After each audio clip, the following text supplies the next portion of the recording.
태어나기는 도시였는데 아직 녹음이 푸르렀던 시절이라서 놀이공간으로선 손색이 없던 때였어. 집에서 가까운 곳에 큰 공터가 있어 매년 오복맞이 축제 댄스를 이곳에서 했던 기억이 있어. 이 공터가 사라지고 큰 공장이 생겼을 때 놀 곳이 사라져 꽤나 낙담을 했었지. 그럴 무렵의 이야기야. 초등학교 때는 말썽꾸러기였어. 항상 장난만 치고 혼만 나는 그런 나와 같은 말썽꾸러기였던 N과 Y. 셋이 놀다 보면 뭐라도 할 수 있을 것 같은 그런 기분이 들었어. 여름방학 어느 날 자전거로 강을 거슬러 올라가서 물 맑은 곳에서 물놀이를 하자는 말이 됐어.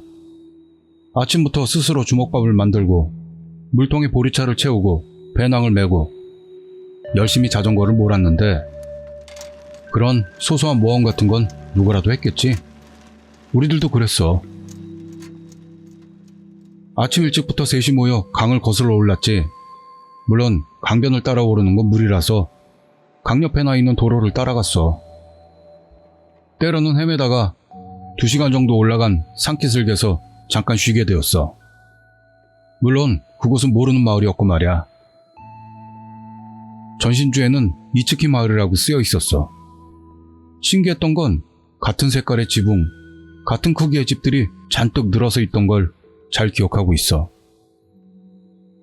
이상하다고도 생각했지만 그래도 셋이나 있으니까 즐거워서 별 신경도 쓰지 않았어.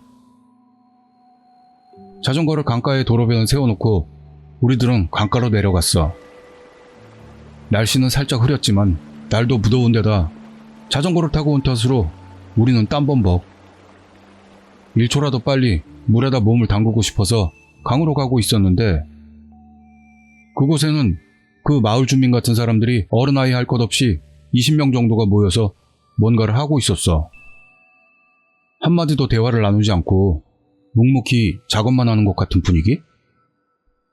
어른들도 애들도 남녀노소 불문하고 땅을 파는 것처럼 보였고 무엇보다 그 이상한 광경에 우리들은 우리도 모르게 발길을 멈췄지. 그리고 짝이라도 한 듯이 일제히 우리들을 쳐다보는 수십 개의 눈동자들. 지금도 확연하게 기억이 나. 그 눈동자들은 뭐라고 해야 하나? 생기가 하나도 없이 텅 빈 곳 같은 느낌이었어. 그런 생각이 들고 있을 때 그 집단 안에서 조그만 여자의 목소리로 땡땡이 오니 이상들이 왔네. 라는 소리가 들렸어. 그 순간 정말 눈 깜빡할 새에 지금까지 아무런 생기도 없던 그 사람들이 상냥한 얼굴로 바뀌더니 말을 걸어오는 거야. 어디서 온 거야? 라든가 셋이서만 온 거니? 대단하네. 라든가 말이지. 나랑 애는 그 분위기의 변화에 무서워져서 그다지 입을 열지 못했는데 부침성 좋은 와인은 어느새인지 그 사람들 안에 녹아들어 웃으면서 이야기를 나누고 있었어. 주변 마을 사람들도 싱글거리면서 우리들에게 피곤하겠네 같은 말을 하면서 종이컵에 담긴 차를 건네주거나 과자 같은 것도 내다 주었어. 처음에는 경계하고 있던 나도 앤도 점점 익숙해져서 그것들을 받아들고 이런저런 이야기를 했어. 오늘은 이 마을에서 축제가 열리니까 괜찮다면 참가하라는 말도 들어서 좋았었나 봐. 그 동네 애들하고 물놀이를 했어. 물고기도 잡고 물풍선을 들고 게임도 하면서 이 마을 모두가 정겹고 화장실 갈 때도 항상 누군가가 따라와 줬어. 그래서 혼자가 되는 일 없이 즐겁게 놀았지. 저녁이 돼서 슬슬 돌아가야만 한다고 셋이 의논하는데 마을 사람 중 어느 아저씨가 오늘은 축제날이니까 놀고 가라고 하는 거야. 차에다 자전거를 실어서 우리를 데려다 준다고 해서 셋이 어떻게 할까 고민하다가 그 제안을 받아들이기로 했어. 놀다 말고 돌아간다는 건 그 당시에는 생각도 할 수 없었고 맨날 늦어서 부모님에게 혼나는 건 일상 다반사였으니 그래서 축제에 참가하겠다는 말을 전하니 그래? 그럴래? 하면서 눈이 동그랗게 돼서는 기뻐하면서 다른 애들은 버피로 갈아입으니까 너희도 갈아입으면 좋겠다 라며 붉은색 버피를 3개 건네주었어. 옷 위에다 버피를 걸쳤더니 아저씨는 잘 어울리네. 역시 주연은 이래야지 라며 칭찬해주는 거야. 그 후 아저씨에게 이끌려 마을 사람들로 북적이게 된 축제장으로 가게 됐어. 축제장은 좁게 노점들이 들어서 있고 보통은 한가운데 막루가 만들어져 있어야 하는데 그런 것은 없고 단상 같은 게 있었어.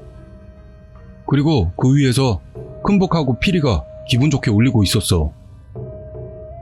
그 단상 가까운 곳에 신이 탄다는 가마인 미코시가 큰 게 하나, 작은 게 하나 이렇게 2개가 있었고 큰 것은 15명 정도가 들어야 할 것 같았고 작은 건 마음만 먹으면 혼자서도 짊어질 수 있는 자그마한 가마였어. 그건 뭘까 생각하는데 버피를 입은 애들이 여기저기서 왁을 대며 우리들 주변으로 모여들었어. 20명 됐으려나? 고학년이고 저학년이고 모두 생글댔는데 그 애들이 입은 버피는 모두 파란색이었어. 우리랑 버피 색깔이 다르네? 라고 하니 고학년 같은 애가 온 이상이니까. 라고 말했어.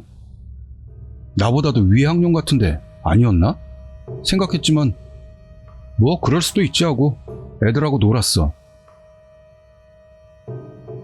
노점상에 갔더니 돈은 필요 없다면서 뭐든지 거절어 주는 거야. 우리들도 다른 애들도 솜사탕을 먹기도 하고 사격도 하면서 마음껏 놀 수 있었어. 어른들은 멀찌감치서 애들을 보면서 술을 마셨어.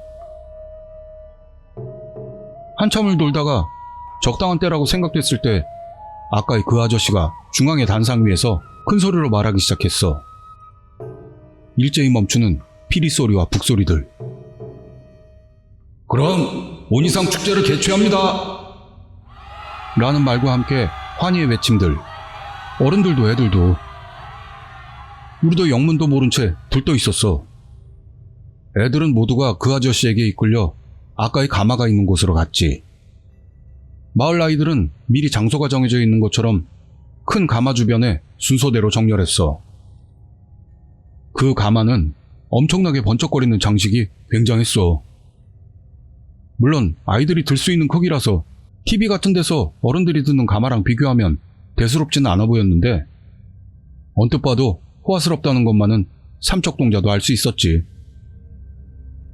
우리 셋은 어떻게 하면 되나 몰라서 망설이는데 아까의 아저씨가 다가와서 너희 셋은 이 작은 쪽을 들거라 라며 큰 가마 바로 옆에 있는 작은 가마를 가리켰어. 가까이 가서 보니 작은 장식이 된 지붕 위에는 불꽃 같은 장식이 달려 있었는데 예전에는 깨끗했을 것 같지만 지금은 꽤나 더러웠어. 진흙 같은? 그것도 묻어 있어서 아저씨를 돌아봤더니 이전 축제 때 떨어뜨려서 좀 더러워졌는데 괜찮아 라고 웃으며 말하길래 안심했던 기억이 있다. 배치는 내가 진행 방향으로 봤을 때 앞쪽에서 들고 Y가 왼쪽, N이 오른쪽이었어.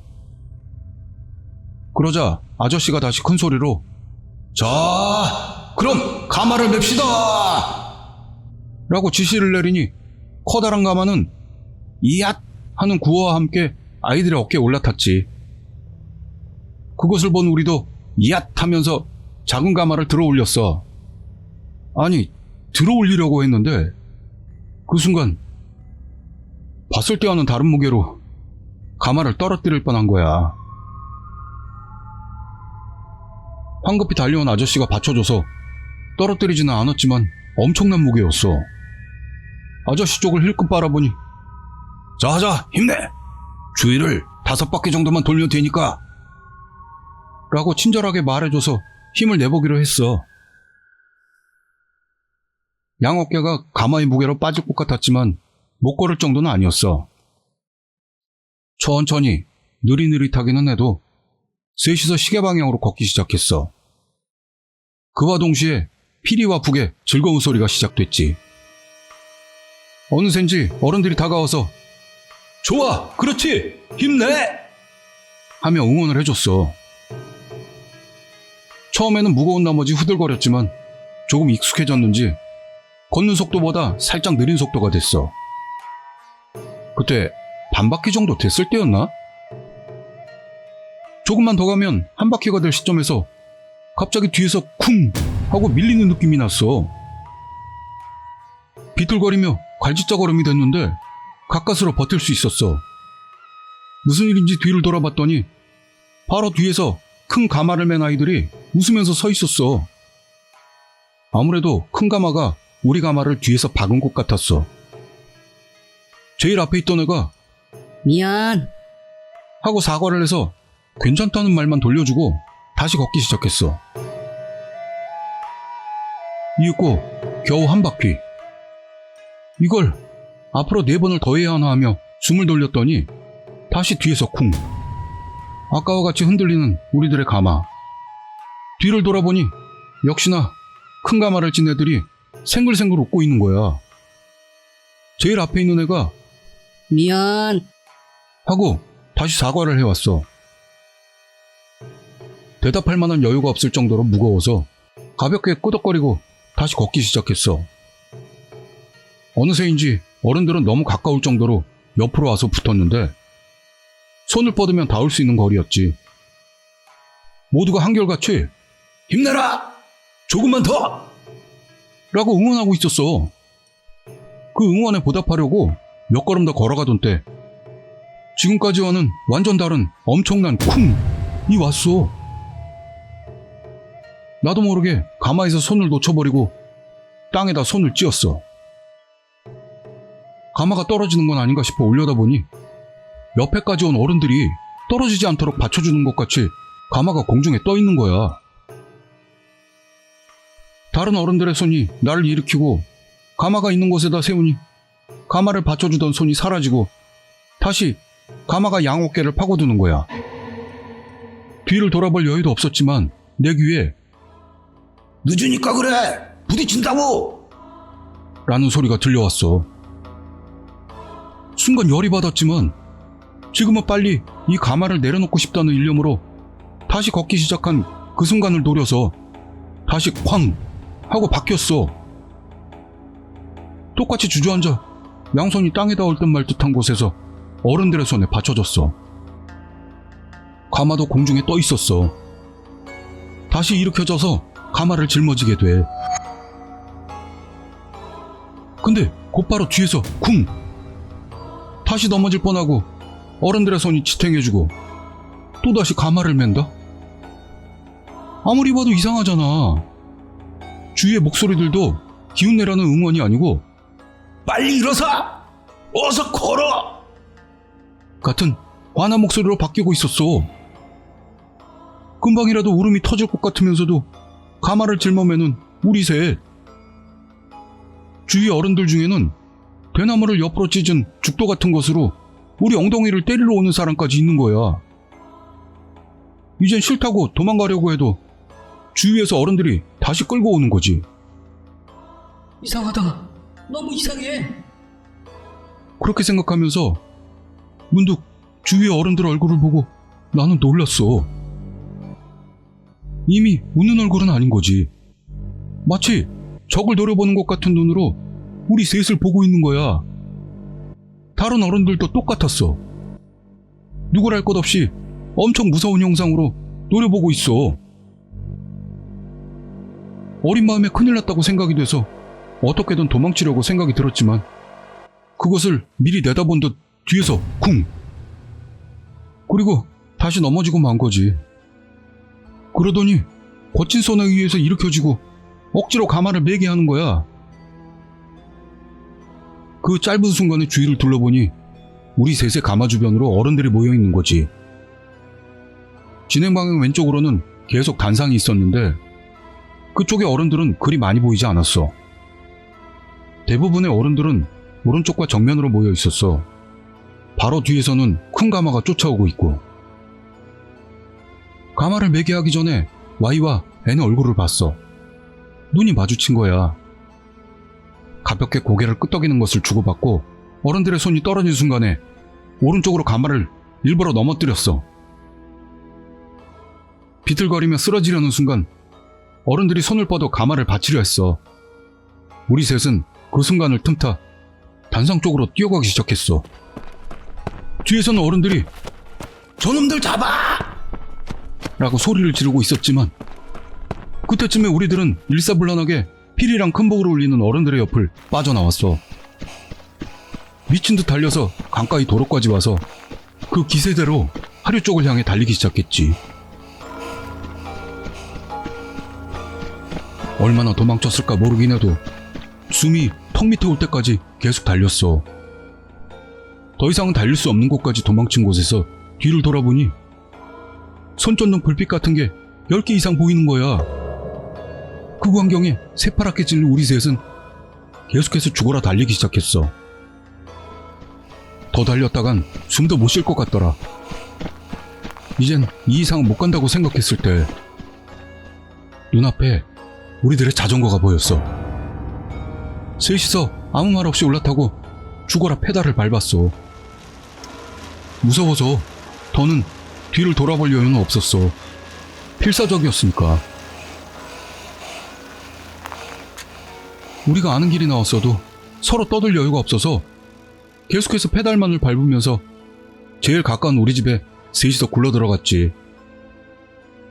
현관에 들어서자마자 안심해서 울기 시작하는 셋. 화를 내던 엄마도 아빠도 어이가 없어 보였어. 그것도 그럴 수밖에 없는 게 겨우 이제 왔나 했더니 붉은 버피를 입고 상처투성이로 울고불고 하는 아들을 보고 놀랐을 수밖에. 한바탕 울고 나서 겨우 사정을 말했어. 물론 다른 두 녀석의 부모님도 불렀지. 그날 일어났던 일을 남김없이 이야기했어. 강을 거슬러 올라갔던 일, 산기슭의 마을에서 친절을 베풀어 주다가 무거운 가마를 짊어지게 했던 일, 우리보다 나이가 많은 애한테 오니 이상이라고 불렸던 일, 마을 사람들의 태도가 이상하게 변해 엄청난 눈으로 노려보던 일. 부모님들은 어리둥절했음이 틀림없어. 그런데 그중 애네 아빠가 물어보는 거야. 그 마을집들 지붕이 전부 파란색이었냐? 우리들은 모두 맞다고 끄덕였어. 애네 아빠는 그런가? 라고 하더니 설명을 시작했어. 애네 아빠 말로는 그 지역은 예전부터 차별이 강하다기보다는 동료의식이 강한 지역으로 모두가 같은 집에서 살며 똑같이 생활했다는 공산주의 같은 사상이 있는 지역이라고 해. 그 마을의 전설에서 오니, 즉 귀신의 일가가 나타났다는 말이 있었어. 근처 산에는 오니의 일가가 살고 있어 그게 때때로 산에서 내려와서는 나쁜 짓을 하고 도망간대. 제일 나쁜 놈은 아버지인 큰 오니로 사람을 범하고 죽이고 잡아먹고 하는 걸 최고의 즐거움으로 삼고 있었대. 그 다음은 4마리의 새끼 오니들로 어린아이들처럼 보였어도 아버지와 마찬가지로 못된 짓을 했다고 해. 그런 짓을 계속 반복했다고 하는데 그 마을도 상당한 피해를 받아서 습격당해 죽은 사람도 사로잡혀가는 사람도 있었다고 해. 동료의식이 강한 마을이라 어떻게 할까 마을 안에서 회의한 결과 오니 일족을 환대하기로 결정했다는 거야. 오니가 나타나면 마을 사람들 모두 생글생글 웃으면서 환영하고 생각할 수 있는 모든 환대를 해줬다는 이야기. 그렇게 하면 오니 일족이 마을에 거주하게 될지도 모를 일이잖아? 처음에는 경계하던 오니도 점점 익숙해져 가더니 결국 그 일가가 내려와서 살게 되어버린 거야. 그래도 모두 생글생글. 어느 날 언제나처럼 환대를 하다 보니 큰 오니가 술에 취해 잠이 들었대. 그걸 헤아린 한 마을 주민이 큰 문짝을 가지고 와서 이 위에 누우십시오. 저희들이 침상까지 모셔다 드리겠습니다. 라고 말하는 거야. 그 제의에 큰 오니도 기분이 좋아 문짝 위에 누워서 옮겨졌대. 그리고 그대로 코를 골며 잠들어버린 거지. 온이는 문득 눈을 떴는데 몸이 움직이지 않는 거야. 보니 몸이 쇠사슬로 칭칭 감겨 팔도 움직일 수조차 없었다는 거지. 속은 것을 깨닫고 자식들을 불러도 대답이 없어. 큰 온이의 몸은 문짝에 올려져 있었는데 조금씩 움직이고 있어. 산을 오르는 것 같았지. 움직이지 않는 몸을 억지로 해서 문짝 아래를 쳐다보니 큰 오니의 몸을 들고 있는 것은 4마리 새끼 오니들이었어. 그 4마리 모두가 크게 다쳐 있었고, 아버지가 자고 있는 사이에 마을 사람들에게 당했던 거지. 한쪽 손을 잃은 놈도 있었고 다리를 젓는 놈도 있었어. 4마리의 공통점은 모두가 양눈이 터져 있었다는 것. 그 새끼 오니들이 아빠를 태운 문짝을 메고 걷고 있는 건 거지. 마을 사람 중 하나가 자식들에게 오니상 이쪽으로 박수 소리 나는 쪽 이라며 박수 소리로 길을 안내하고 있어. 주위에는 사람. 전부의 손에는 각각 괭이, 호미, 죽창 등이 있고 제일 가까이 있는 마을 사람은 가끔 새끼들을 뒤에서 손에 든 것으로 때리면서 즐거워하고 있었어. 그리고 산을 올라가는 거야. 새끼 오니가 쓰러지면 마을 사람들이 갖고 있는 물건으로 두들겨 패고 일으켜서 다시 메고 걷게 하는 거지. 그중 한 마리의 새끼 오니가 못 걷게 됐대. 다리를 절던 오니였어. 마을 사람들은 용서 없이 그 새끼 오니를 두들겨 패서 죽이고 말았어. 그 시체를 문짝 위에 있는 아빠에게 올려놓자 큰 오니는 큰 소리로 울부짖었대. 그런데도 마을 사람들은 신경도 안 쓰고 산으로 올랐어. 조금 가자 다시 새끼 오니 한 마리가 죽임을 당했어. 2마리의 새끼로는 문짝을 질 수가 없으니까 마을 사람들 중 젊은이 하나가 도와줬어. 몇 시간에 걸쳐 산 정상에 오른 시점에서 나머지 2마리의 새끼 오니도 죽임을 당했어. 그것을 본 큰 오니는 미친 듯 울부짖었지만 마을 사람들은 묵묵히 장작을 줍고 있는 거야. 큰 오니 위에 죽은 새끼 오니들의 사체를 올리고 그 위에 장작을 산더미처럼 쌓아 올린 후 불을 붙였어. 큰 오니는 죽을 때까지 계속 울부짖었고 완전히 절명할 때까지 몇 시간이나 걸렸다는 이야기. 그동안 마을 사람들은 잔치를 벌였다나? 그런 일이 있고 오니를 퇴치한 마을로서 후세에게 전하기 위해 매년 그 시기가 되면 축제를 벌인다고 해. 오니 역할이 4명 정도이고 거의 모두가 애들로 무거운 가마를 지고 그것을 마을 사람들 전원이 놀리면서 행진하는 것으로 예전에는 오니 축제라고 불렸다고 해. 하지만 마을 안에서 오니 역할을 하는 걸 싫어하는 사람들이 늘어났기 때문에 우연히 그 시기에 나타난 여행객 등에게 억지로 시키게 되었다는 이야기야. 오니를 퇴치했을 때와 마찬가지로 처음에는 융숭하게 대접하다가 축제가 있다고 해서 참가시키고 억지로 가마를 매게 한다라는. 최근에는 오니 축제를 오니상 축제로 바꾸고는 있지만 마을 사람이 아닌 사람이 가게 되면 필히 가마를 매게 만들고 혼이 나기 때문에 아는 사람들은 이 시기에는 아무도 거기에 가지 않게 되었다고 해. 그것을 듣고 우리들은 몸을 떨었지. 그때 말했던 오빠, 즉 오니 이상은 오니 이상이 아니고 오니상? 그렇게 생각하는데 얘네 아버지가 불쑥 책자에는 산에 살던 건 오니 일족이 아니라 산적 일가였다는 말이 있어 라고 했어. 그렇다면 죽임을 당했던 건 5마리의 오니가 아니라 5명의. 그로부터 한동안은 외출도 못하고 집안에서 조그만 소리에도 놀라 떨곤 했어.